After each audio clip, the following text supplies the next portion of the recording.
Buenas tardes a todos, mi nombre es Andrea Ortiz, soy licenciada en Educación Básica con énfasis en Ciencias Sociales, estudiante de cuarto semestre de Maestría en Investigación Social Interdisciplinaria de la Universidad Distrital Francisco José de Caldas en Bogotá, Colombia. En esta oportunidad voy a presentarles la ponencia titulada Creencias religiosas politizadas, doble instrumentalización de la religión y política con el uso de las redes sociales. El abordaje que quiero dar a la presentación es la presentación del problema social y la propuesta de investigación. Esta ponencia hace parte de mi tesis de maestría. La apuesta, la doble instrumentalización de religión y política, el acercamiento metodológico usado para esta presentación, el caso puntual de análisis, que será un culto mediatizado de una iglesia cristiana evangélica en Colombia, y algunas conclusiones. En primer lugar, contarles que el problema y la propuesta de investigación surge del acontecer político o el afloramiento político de comunidades religiosas evangélicas en Colombia durante el año 2016 a partir de la discusión sobre los acuerdos de paz con la guerrilla de las FARC en el marco de un acuerdo para finalizar el conflicto armado que ha tenido el país desde los años 50 del siglo pasado. Los cristianos manifestaron no estar de acuerdo con esta propuesta de finalización del conflicto porque no estaba en línea con sus creencias religiosas y aprovecharon este escenario para criticar o alzarse o hacer activismo frente a otros temas gubernamentales como la publicación de estas cartillas de formación en educación sexual con enfoque de género del Ministerio de Educación Nacional.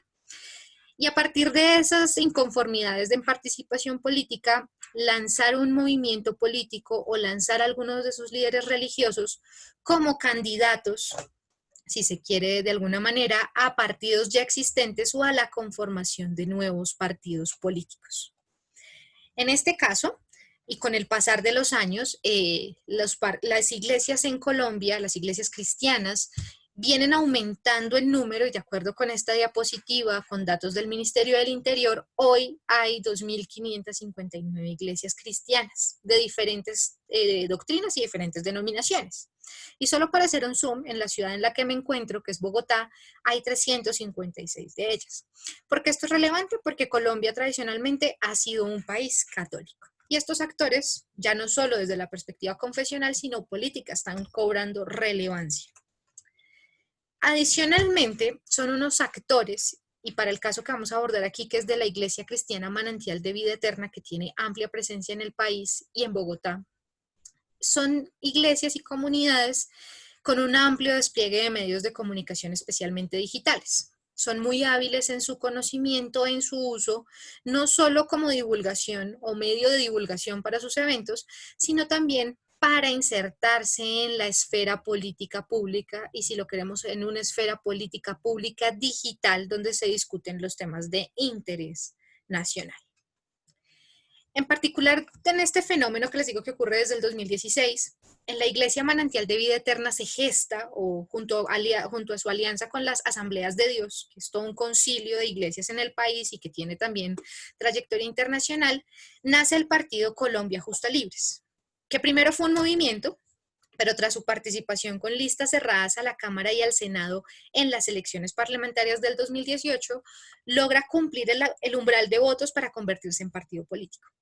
No es un partido mayoritario en el país, pero sí ha logrado escaños importantes como tener algunos ediles, algunos concejales, que les mostraré hacia el final una diapositiva al respecto, y que empieza a darles una posición política particular, pero especialmente una participación novedosa. Y es que tradicionalmente estas comunidades se aliaban a algún político que ya estuviera o algún partido, pero no creaban su propio partido.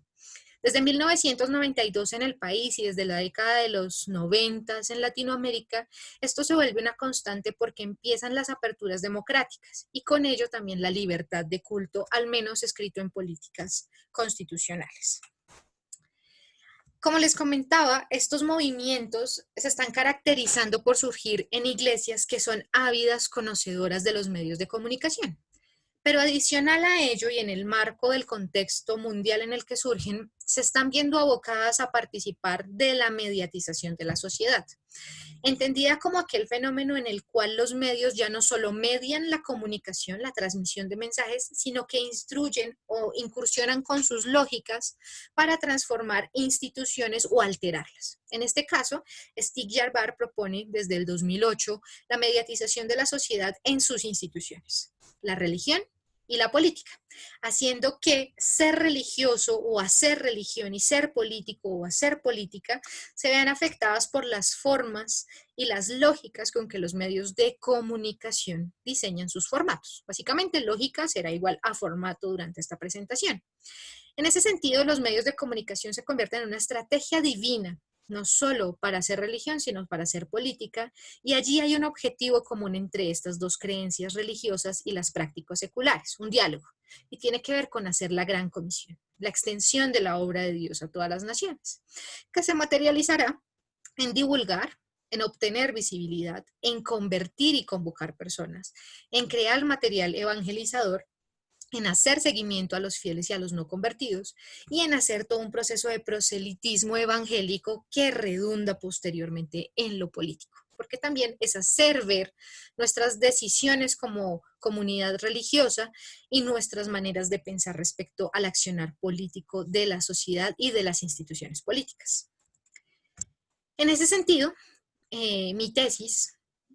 ya como proyecto de investigación, propone hacer un análisis desde el discurso multimodal de la doble instrumentalización entre religión y política en comunidades evangélicas en Colombia, en esta iglesia que les voy a presentar brevemente,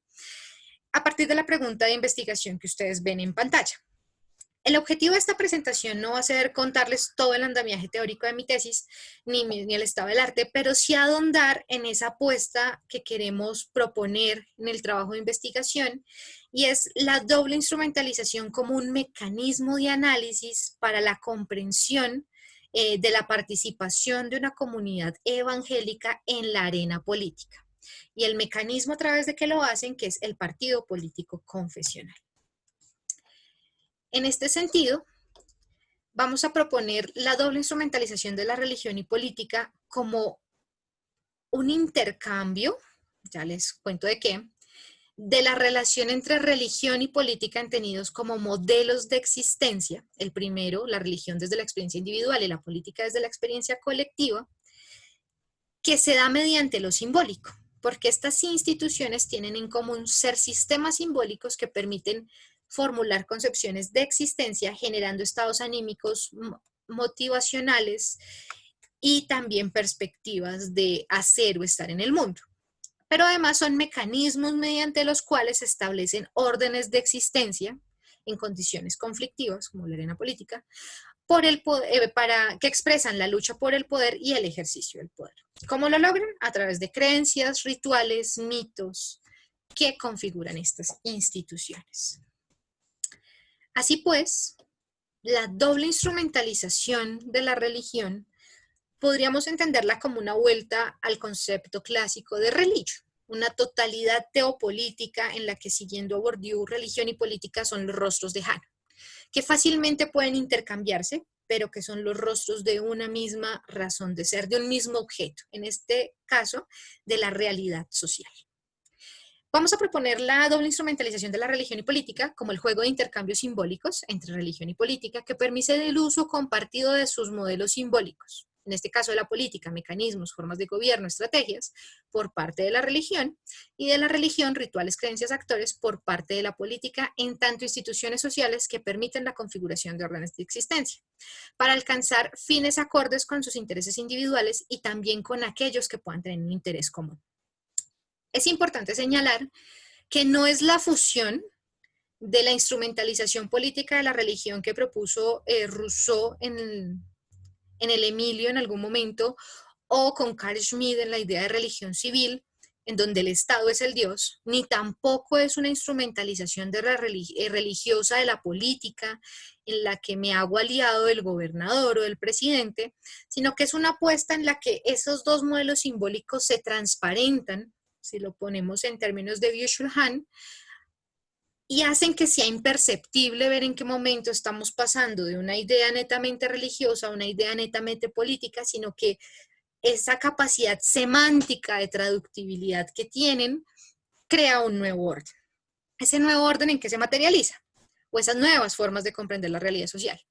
En la intervención de movimientos, partidos políticos, confesionales en asuntos públicos a través del empoderamiento de procesos culturales, como por ejemplo estar en contra del aborto, que no solo le interesa a estos actores políticos, sino a otros más conservadores, pero no necesariamente confesionales. Se asienta en la importancia del poder simbólico. Como vimos, los símbolos son justamente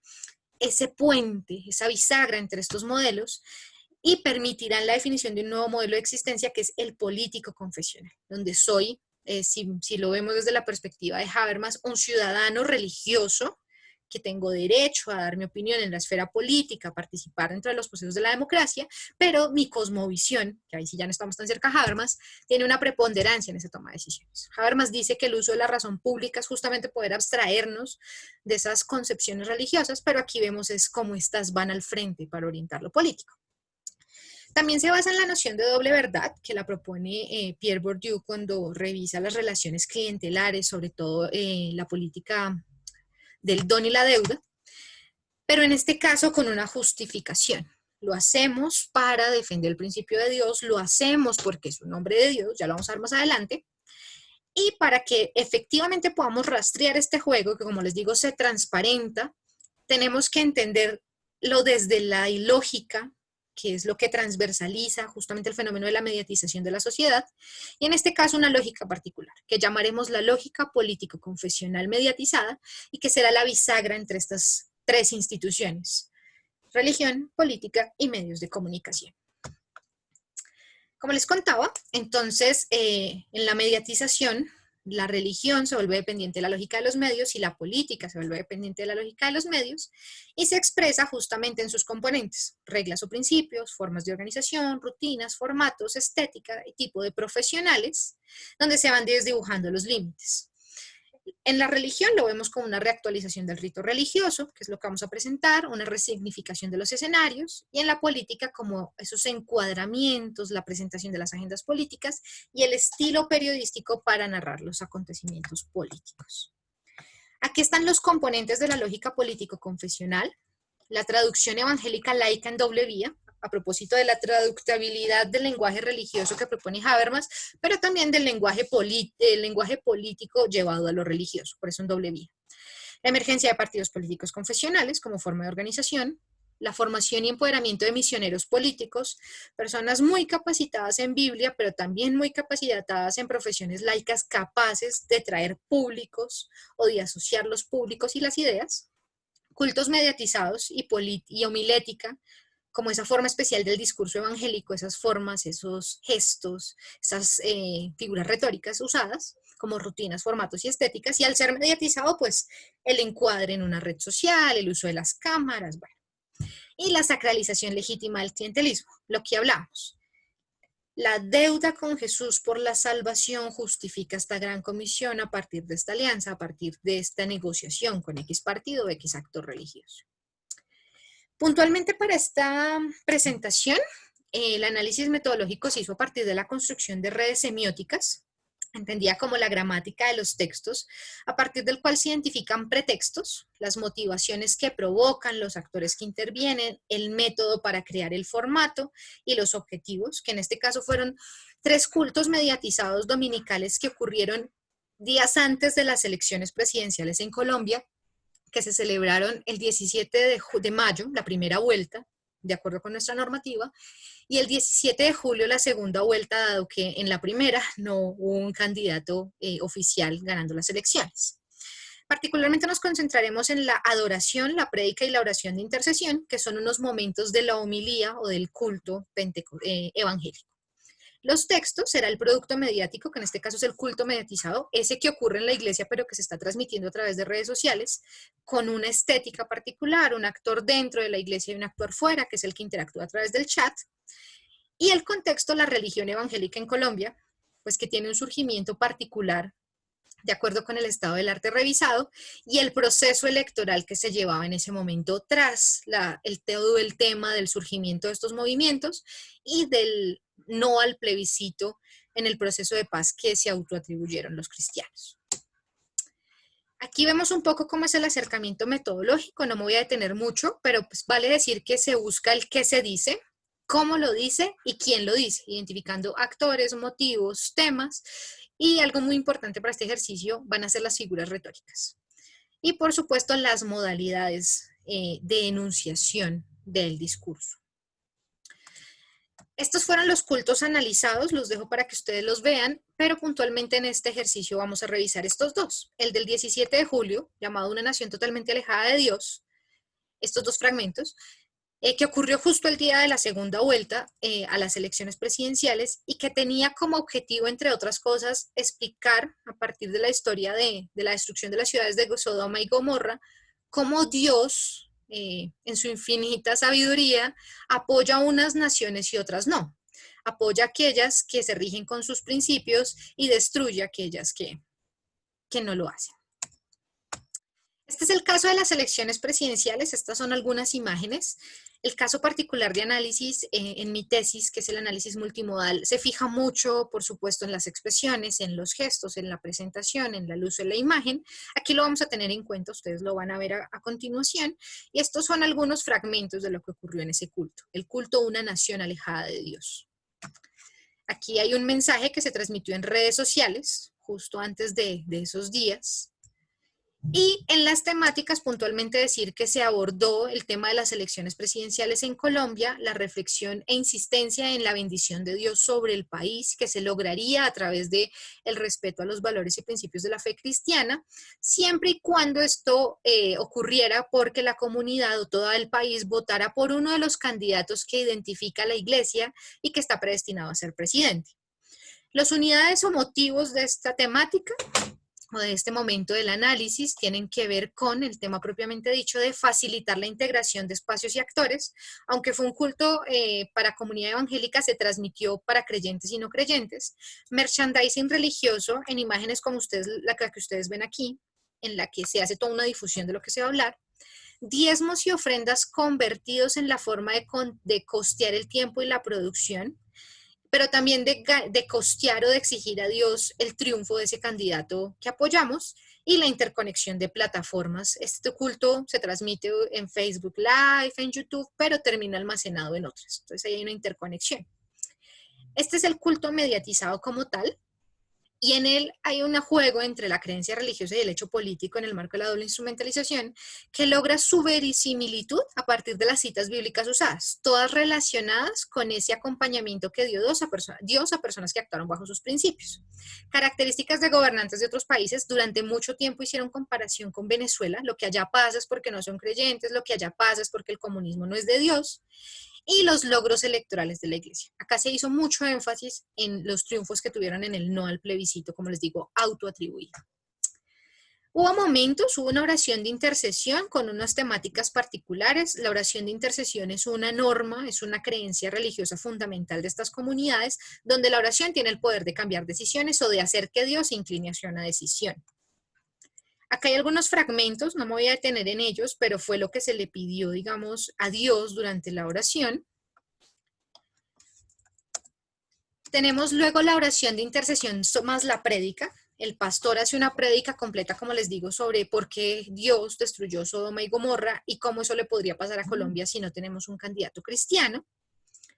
Luego un momento en la adoración. La adoración es otro momento donde está la música, buscando justamente ese sentir, esa conexión emocional, y se cambia la letra de la adoración para incluir el nombre del país que está en tiempos de elecciones.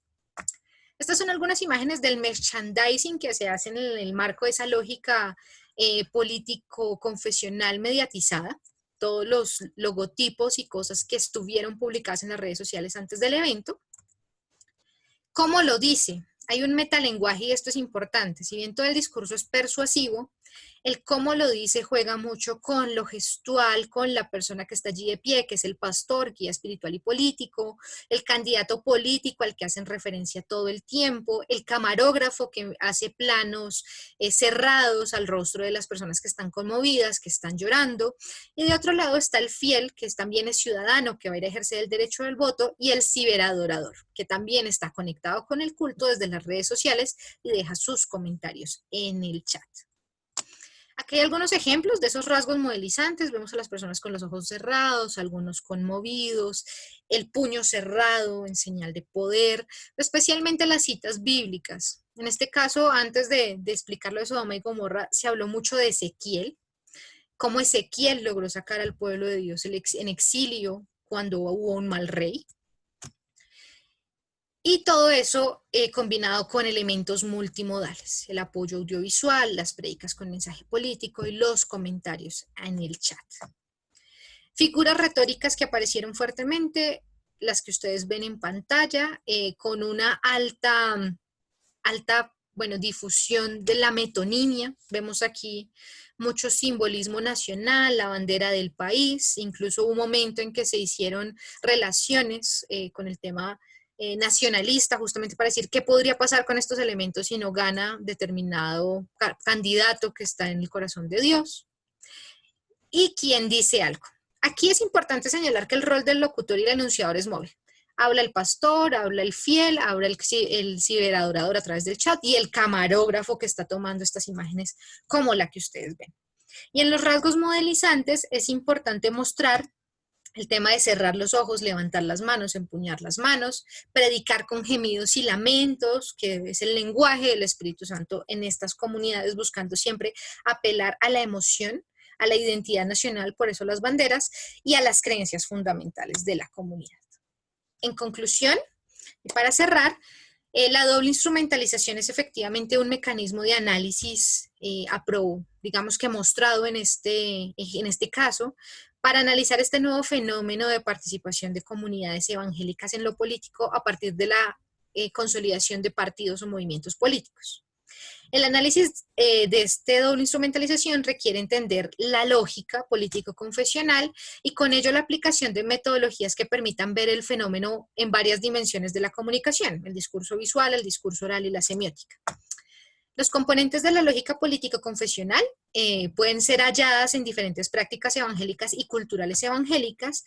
porque ellas mismas hacen parte del estilo político-confesional de estos partidos. El culto mediatizado aparece como un artefacto multimodal por excelencia para encontrar los elementos de esta lógica al combinar creencias y prácticas evangélicas de la Iglesia traducibles al partido y llevadas a las redes sociales. En términos del culto, bueno, hubo distintos motivos de la oración y de la prédica de la Iglesia basados en sus creencias, en sus cosmovisiones, como contaba. El campo retórico del discurso fue posible apreciar que este está lleno de un metalenguaje,